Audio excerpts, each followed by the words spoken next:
The first letter came folded in a tacky pink envelope, sealed with a glitter sticker shaped like a sunflower. It was taped to my front door like some kind of middle school revenge note. Violation of HOA Code 7.3. Unauthorized property modifications. You are hereby fined $500. I blinked. Then laughed. I don't live in an HOA. My name's Damon Kessler. I'm a carpenter by trade, moved into my house on Maple Ridge 3 months ago. It's a single-story ranch with a wide driveway and a wraparound porch I built myself. I picked this place specifically because it wasn't under an HOA, which around here are run like miniature dictatorships. But that didn't stop Judith Newell. Judith was the president of the Maple Ridge Estates HOA, 3 blocks down and across the street. We're not even in the same zip code technically. But Judith, 50-something, blonde bob, always wearing a sun hat 2 sizes too big, decided I was visually connected to the neighborhood, whatever that means. She showed up the next morning while I was loading lumber into my truck. "You'll need to remove that pergola," she said, eyeing it like it was a rat nest. "It doesn't match the approved exterior materials." I wiped my hands on my jeans. "You're not my HOA president," I said. "I'm not even in your HOA." She pointed to the curb. "You use the same street we do. That makes you subject to our community aesthetic standards." I stared at her, trying to figure out if she was serious. "I don't pay dues. I wasn't given any covenants. I bought my property outright, outside your jurisdiction. You have no legal authority over this house." Her lips tightened into a line sharp enough to slice siding. "You'll be hearing from our attorney." 3 days later, I did. Judith filed a civil complaint against me in small claims court for violating HOA codes and refusing to comply with warnings. She was suing me for $500 and demanding I remove my pergola, repaint my garage door, and I kid you not, reconsider landscaping choices that clash with community cohesion. I sat in my truck for 5 minutes just rereading the papers. Then I glanced at the security camera mounted under my gutter, the same one that caught her trespassing on my property last week to measure my lawn. She messed with the wrong guy. I've worked with zoning boards for years. My buddy, a land use attorney, helped me go over every inch of my property deed when I bought the place. And Judith, she didn't just file a bogus lawsuit, she committed fraud. I spent that night digging into the HOA's bylaws, public property maps, and county records. I even found an old PDF of the original HOA charter buried in the city's archives. What I found made my heart race. Judith had overstepped her authority big time, not just with me, with everyone, and I was going to prove it, legally, publicly. And loud enough that the entire Maple Ridge Estates Board would never forget it. The courthouse was quiet that morning, the kind of quiet that made you hear your own boots on the tile like a drumbeat. I walked in wearing my work clothes denim shirt, tool belt still clipped to my hip, not out of defiance, but because I had a job site to visit right after I finished dismantling Judith's little empire. I wasn't alone. My friend Cody, a land use attorney with a dry sense of humor and a memory like a filing cabinet, walked beside me with a binder thicker than a city zoning manual. Because that's exactly what it was. "This is the most absurd case I've seen filed since the guy who tried to sue a raccoon for property damage," he said, flipping through his notes. "Judith's overreaching by a mile. She attached a map drawn in pen, on notebook paper. She sent it taped to my garbage can last night," I said. "Right next to a note about my porch light being too aggressive, whatever that means."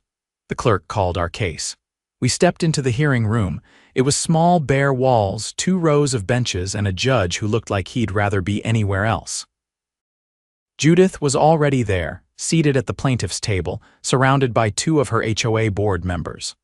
One of them, a guy in a tight blazer and unnecessarily shiny shoes, was flipping through a manila folder stuffed with what I assumed were infractions. Judith didn't look at me. But her jaw was set like a brick in wet cement. The judge barely glanced up. "Plaintiff, your complaint," Judith stood, clutching her folder like it held national secrets. Your Honor, the defendant has repeatedly refused to comply with Maple Ridge Estate's HOA regulations.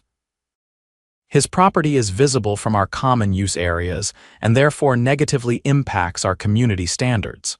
We issued him 2 written warnings and a formal fine, which he has ignored. The judge squinted. Is the defendant a member of the HOA? Judith's tone didn't waver.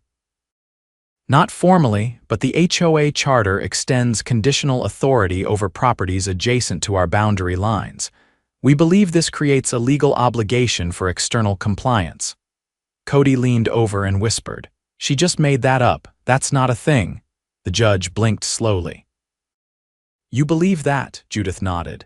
"Yes, Your Honor, our community's cohesion depends on visual integrity. Otherwise, what's the point of an HOA?" I stood. "Your Honor, may I respond?" The judge motioned lazily. "Go ahead." I pulled the binder from Cody's hands and opened it to the first tab. I've included my property deed, the original HOA charter filed with the county, and the boundary maps from the Office of Land Use. My property sits entirely outside of the HOA's jurisdiction, not partially, entirely. I handed over a highlighted map. These are the official survey lines. County approved. There is no legal or contractual obligation between me and the HOA. In fact, the charter Judith just referenced expired 5 years ago and was never renewed per the county's own records. Judith's eyes narrowed, but she didn't move. I flipped to the next tab. Additionally, I'd like to submit video footage of Mrs. Newell and 2 members of her board entering my property without permission. One of them used a measuring tape. This footage was captured by a motion-activated camera under my eave, time-stamped and dated. The judge tilted his head. "They entered your property?" "Yes, sir, on 3 separate occasions. I've filed a report with the county sheriff as well, trespassing and attempted property tampering." Cody spoke next. "Your Honor, we also found evidence that the plaintiff mailed formal-looking fine notices to 3 other non-HOA residents who live outside the association's boundaries. We've brought written statements from 2 of them. One paid. That got the judge's attention. She collected money from someone not under her jurisdiction. $150. We have the canceled check. She deposited it into the HOA's operating account. The temperature in the room dropped. Judith's lawyer, if you could call him that, stood, looking like he just discovered his shoelaces were tied together. "Your Honor, the HOA believed it was acting within its extended charter rights. At worst, this is a misunderstanding." The judge closed the binder and rubbed his forehead. "This isn't a misunderstanding. This is fraudulent enforcement of non-existent authority. The civil complaint is dismissed. Furthermore, I'm referring this matter to the County Office of Civil Governance and the District Attorney's Office for review of unlawful fines and deceptive practices." Judith sat down hard. Outside the courtroom, Cody chuckled and lit a toothpick between his teeth. "You know what the DA's office is gonna do with this, right? Start digging," I said. And dig they did. Within a week, county investigators began sifting through Maple Ridge Estate's financial records. Turns out, Judith and her board had been issuing compliance penalties to properties along the perimeter of the neighborhood for over a year. Most of them weren't in the HOA. They'd been threatening liens, using fake legal stationery, and cashing checks into a discretionary fund labeled Community Integrity Projects, which, as it turned out, paid for Judith's new patio extension and a landscaping job at her board vice president's house. 3 residents came forward with letters demanding payment for vague offenses like improper mailbox symmetry and unsanctioned garden decor. None of them were ever informed they weren't technically under HOA jurisdiction. Judith had been calling it a buffer zone. The DA's office didn't find that term amusing. 2 weeks after the court date, I got a call from Marisol, a woman who lived 2 doors down from me. She'd received one of the fake fines last fall and paid it out of fear of having a lien filed on her home. I showed her the documents we filed and she nearly cried. "They made me take down my daughter's swing set," she said, said it blocked the community's line of sight. I gave her a copy of the complaint the county filed against the HOA. She read it twice, then asked if I could help her put the swing set back up. By the end of the month, 5 homeowners had joined together to file a civil suit against Judith and the board for fraud and emotional distress. A 6th joined after discovering that their backyard shed had been spray painted with the words "non-compliant" in white paint. County investigators traced the paint to receipts in the HOA's discretionary fund ledger. Judith was arrested for fraud and trespassing. 2 board members stepped down immediately. The 3rd tried to claim ignorance, but the email threads retrieved during the investigation showed otherwise, and the HOA dissolved. The county terminated its charter pending a full audit and reauthorization vote, which, as of now, hasn't happened. The neighborhood elected a temporary resident committee to handle basic maintenance, and they've made it clear: no more unsolicited citations, no more fake fines, and no more buffer zones. As for me, I finally finished the pergola, painted it a bright cedar red just to twist the knife. Every time I sit under it with a cold drink and a view of my now fully legal property line, I remember the look on Judith's face when the judge said the word fraud. I didn't just beat the HOA, I buried it. The morning after the HOA was officially dissolved, my porch was lined with folding chairs. Not mine neighbors.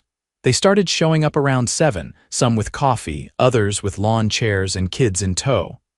Marisol brought donuts. One guy, Wes from 3 houses over, brought a Bluetooth speaker and played classic rock like we were tailgating the end of an era. They weren't here to celebrate me. They were celebrating being free. I watched from the top step, arms crossed, as people swapped stories, real ones. Things they'd kept quiet about for months, even years. One woman in a faded flannel said she stopped planting vegetables because Judith once told her tomato cages were an eye-level hazard. Another guy admitted he repainted his fence twice in the same month because he got 2 conflicting color violation notices, each signed by a different board member. No one had ever questioned it, not until now. Why didn't anyone speak up sooner? I asked. Wes leaned back in his chair, arms behind his head.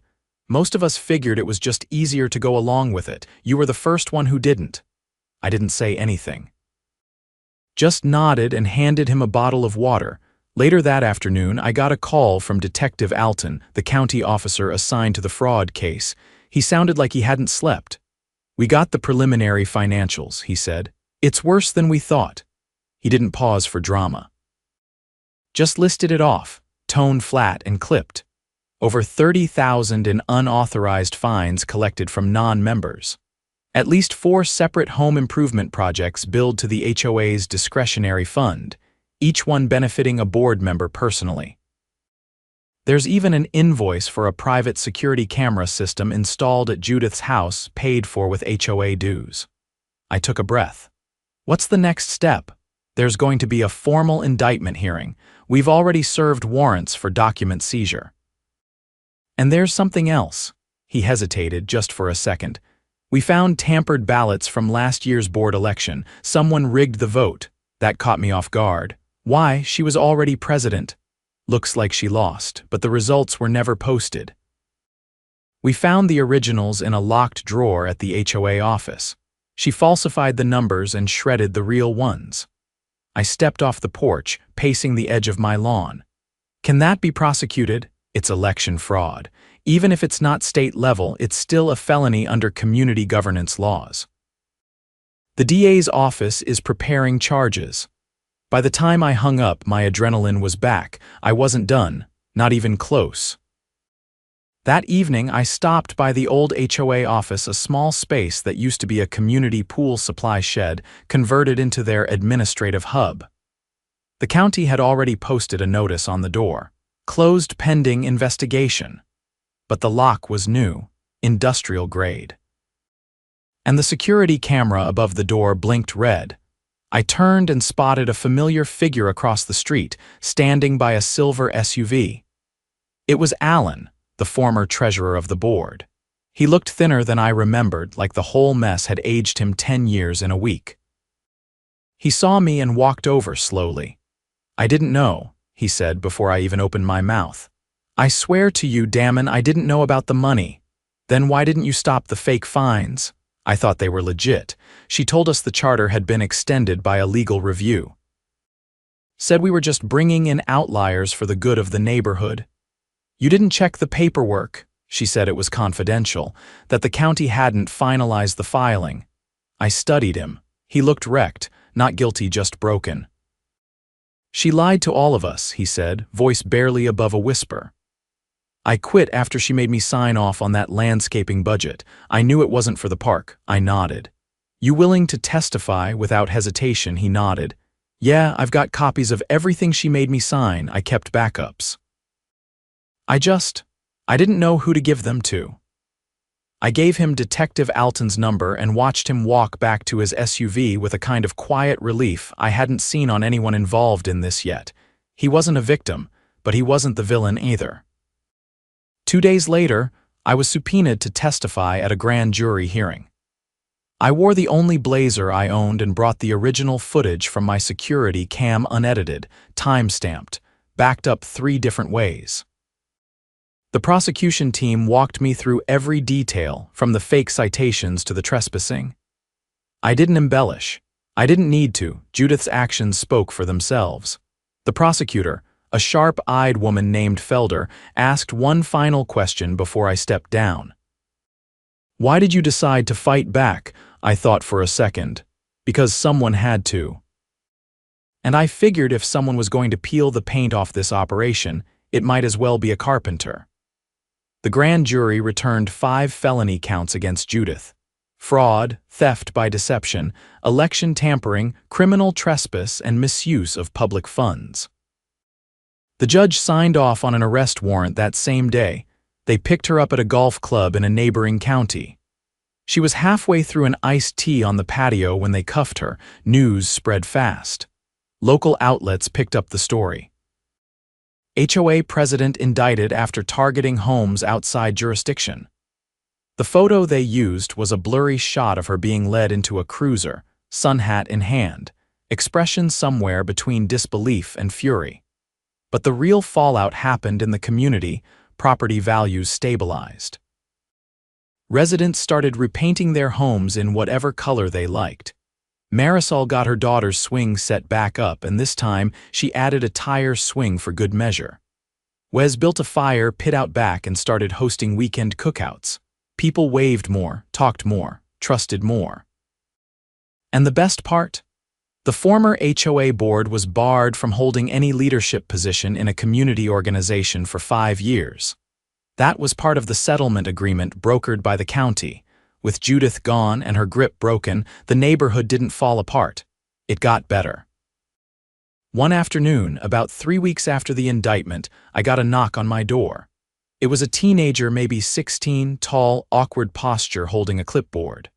"Hi. My mom said I should ask if you'd be willing to help us organize a volunteer cleanup for the park. It's kinda overgrown and we figured. You know, people might want to pitch in." I glanced past him, saw a few other kids raking leaves and trimming branches already. "You don't need a permit or anything," he laughed nervously. "No, we checked with the county. It's public access now. No one owns it." I nodded and grabbed my gloves. As I walked with him toward the park, I thought about everything that had happened: the pink envelope, the courtroom, the binder full of lies. And I thought about how close this place had come to being swallowed by someone's obsession with power disguised as aesthetic standards. But now it was ours, and not a single fine in sight. The county hearing was scheduled for a Tuesday morning, and by the time I pulled into the administration building's parking lot, the media vans were already there. Not just local stations, either. A regional network had parked a satellite truck outside, their reporter rehearsing lines in front of a mounted camera. I didn't slow down. I wasn't there for interviews. I was there to finish what I started. Inside the hearing room, the air was stale and tense. The county had convened a formal oversight committee to determine whether criminal charges beyond the existing indictment would be pursued against Judith Newell and the now defunct Maple Ridge Estates HOA. It wasn't just about fraud anymore. The financial audit had revealed something a lot more serious, something that could land more than one board member behind bars. I took a seat near the front. To my left sat Marisol, her hands folded tightly in her lap. To my right, Cody whispered, "They're not going to keep this quiet. Not anymore." "You ready for what comes next?" I nodded. I didn't drag this mess into the light just to walk away halfway through. The committee chair, an older man with a sharp gaze and a reputation for not tolerating nonsense, opened the session. "This hearing will determine whether the actions of the former Maple Ridge Estates HOA constitute criminal conspiracy, misappropriation of public funds, and obstruction of county governance." No one from Judith's former board had shown up in person. Their legal counsel sat stiffly in the front, flipping through a folder that looked a lot thinner than ours. The first witness called was Alan, the former treasurer, who'd already handed over signed affidavits and financial records. He took the stand with a visible tremble in his voice, but his testimony was clear. She told us the external fines were part of a pilot program approved by the county. Said we could collect from non-members as long as we kept it under a certain amount and didn't issue liens. I asked for documentation. She said it was verbal authorization. I believed her. Felder, the county prosecutor, tapped her pen once against the desk. "Mr. Givens, did you ever see a written contract or memo from any county official approving this program?" "No," he said. "Not once. Were funds collected from individuals who were legally outside of the HOA's jurisdiction?" "Yes." "And where were those funds deposited?" "In the HOA's general account." "But later, some were moved into a separate fund labeled Outreach. I didn't have access to that ledger." Felder didn't need to press further. The implication was clear. The next witness brought a different kind of weight. Her name was Tasha Nguyen, and she worked as a junior accountant at the contracting firm Judith had used for community improvement projects. She looked nervous but determined, like someone who'd been waiting a long time to speak. "I processed 3 invoices labeled as common area beautification," she said. "But when I visited the job sites to verify work orders, I realized all 3 addresses were private residences. One belonged to Judith Newell, one to her vice president, and the third to someone listed as a consultant, but the address matched a property owned by her nephew." The room went still. "They were billing personal home renovations to the HOA?" asked the chair. "Yes, sir. New decks, lighting fixtures, even a hot tub installation. The contractors thought it was above board because they were being paid on time and the checks cleared." The chair turned to Felder. "Are we looking at embezzlement?" "Yes," Felder said, "and possibly tax fraud." The funds were reported as maintenance expenses, but the materials were never logged as depreciable assets. "We're coordinating with the State Revenue Office." That was the moment the hearing shifted from procedural to explosive. The final witness was Detective Alton. He didn't bring drama. He brought evidence receipts, emails, digital correspondences, all obtained via warrant. He confirmed that Judith had not only rigged board elections and fabricated citations, but that she had also run a shell company registered under her cousin's name to funnel reimbursement checks back to herself under fake vendor listings. The HOA hadn't just overreached. It had become a criminal racket.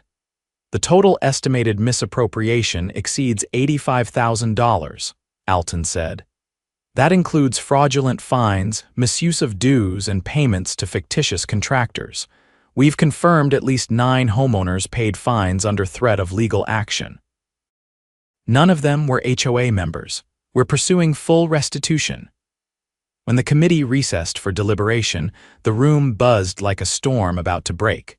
Reporters scribbled notes, homeowners exchanged wide-eyed glances, and the legal counsel for the former board packed up without saying a word.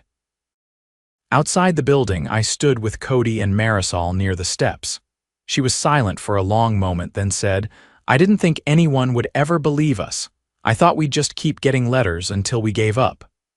They believed when the proof hit the table, I said. That's the difference between suspicion and conviction. When the committee returned, the chair didn't waste time. We find sufficient cause to recommend expanded criminal charges against Judith Newell and former Maple Ridge Estates board members, including felony embezzlement, conspiracy to defraud, and obstruction of county oversight. Further, we are recommending civil forfeiture proceedings against assets purchased with misappropriated funds. It was done. Official, legal, unmistakable. Back in the neighborhood, things didn't return to normal. They found something better. The Temporary Resident Committee held a public vote on whether to reinstate the HOA under new leadership and revised bylaws. The result was unanimous: dissolve it permanently. The park was reopened as an independent community space under county maintenance. Someone donated benches. Someone else painted a mural on the old HOA office wall, a bright, swirling design of flowers, tools, and a scale tipped toward justice. One evening, I was installing a new fence panel on the south side of my property when a car pulled up and parked halfway across my driveway. I wiped my hands and turned. A woman stepped out. Late 30s, dark coat, clipboard in hand. "Mr. Kessler, I'm with the County Office of Residential Affairs. I was assigned to follow up on the Maple Ridge Estates case and facilitate the restitution process." I nodded. "You're here about the money they stole, partly. But also to let you know that, thanks to your testimony and documentation, we've flagged 2 other HOAs in the county with similar patterns. We're launching audits into both." I raised an eyebrow. "You think this was a template?" She nodded. "Judith didn't invent this. She just got caught first." She handed me a form. "If you're willing, we'd like to consult with you and your attorney as part of a task force. We're drafting new county standards for HOA governance. Your case is being used as the model." I took the form, glanced it over, and said, "Send me the schedule. I'll be there." That night, I sat on my porch with a cold drink and watched the sun dip behind the tree line. Across the street, Wes was stringing up lights between 2 trees while his kids ran circles around him. A few houses down, Marisol waved from her front yard, her daughter's swing set now surrounded by planters, and a wind chime someone had made out of old garden tools. Peace didn't mean everything was perfect, but now it was honest, free, ours. The woman who tried to steal that from us had been dragged into the light, and the community she thought she could control had stood up, spoke out, and pushed back, and I kept every letter she ever sent me. Not out of spite, out of memory, because sometimes the best way to keep your home safe is to remember exactly who tried to take it.